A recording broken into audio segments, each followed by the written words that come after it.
محرم الحرام کو اللہ سبحانہ وتعالیٰ نے اپنا مہینہ کہا ہے. نبی صلی اللہ علیہ وسلم نے اس کو شہر اللہ کہا ہے، اللہ کا مہینہ.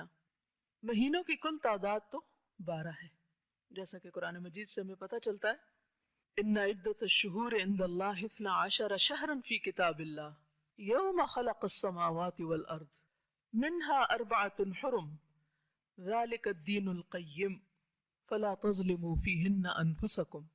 مہینوں کی تعداد، مہینوں کی گنتی اللہ کے نزدیک جس دن سے اس نے آسمانوں اور زمین کو پیدا کیا ہے، اللہ کی کتاب میں 12 مہینے ہیں، اور ان میں سے 4 مہینوں کو اس نے حرمت والا بنایا، جن میں سے ایک رجب ہے اور 3 مسلسل ذوالقعدہ، ذوالحجہ اور محرم.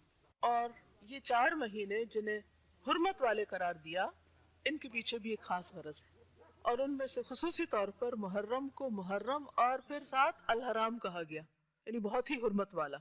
محرم کا لفظی معنی ہوتا ہے ممنوع، حرام کیا گیا، مقدس، عظمت والا، لائق احترام. دوسرے لفظوں میں یہ ایک ایسا مہینہ ہے جس میں ہر ایسے کام سے جو فتنہ و فساد اور امن عامہ کی خرابی کا باعث ہو، اس سے بالخصوص منع کیا گیا ہے.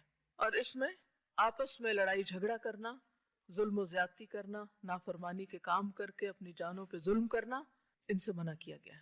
ویسے تو انسان کو کبھی بھی اپنے آپ کو ہلاکت میں نہیں ڈالنا چاہیے، اپنے اوپر ظلم نہیں کرنا چاہیے، دوسرے انسانوں پر ظلم نہیں کرنا چاہیے، لیکن ان مہینوں میں خصوصی طور پر اس کی پریکٹس کروائی گئی، اس کی تربیت کی گئی.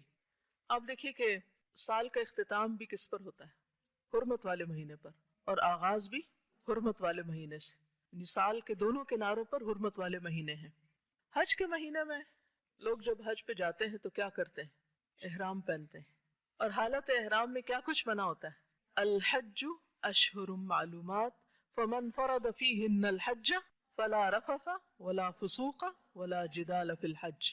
یعنی احرام پہن کے فسوق، جدال، سختی سے منع. جس معاشرے کے اندر جن لوگوں کے درمیان 2 چیزیں ختم ہو جائیں، گناہ اور آپس کا لڑائی جھگڑا، تو وہ معاشرہ کیسا معاشرہ ہوگا؟ اگر کسی گھر کے اندر سے یہ 2 چیزیں نکل جائیں تو وہ گھر کیسا گھر بن جائے گا؟ امن والا. اسی طرح کسی شہر سے، کسی ملک سے جب یہ 2 چیزیں نکل جاتی ہیں تو وہاں پر امن و امان ہو جاتا ہے. حج پر بھی اسی کی پریکٹس کروائی گئی. پھر حج سے واپس آؤ تو پھر بھی اپنی اس کیفیت کو برقرار رکھو، اس حرمت کا خیال رکھو.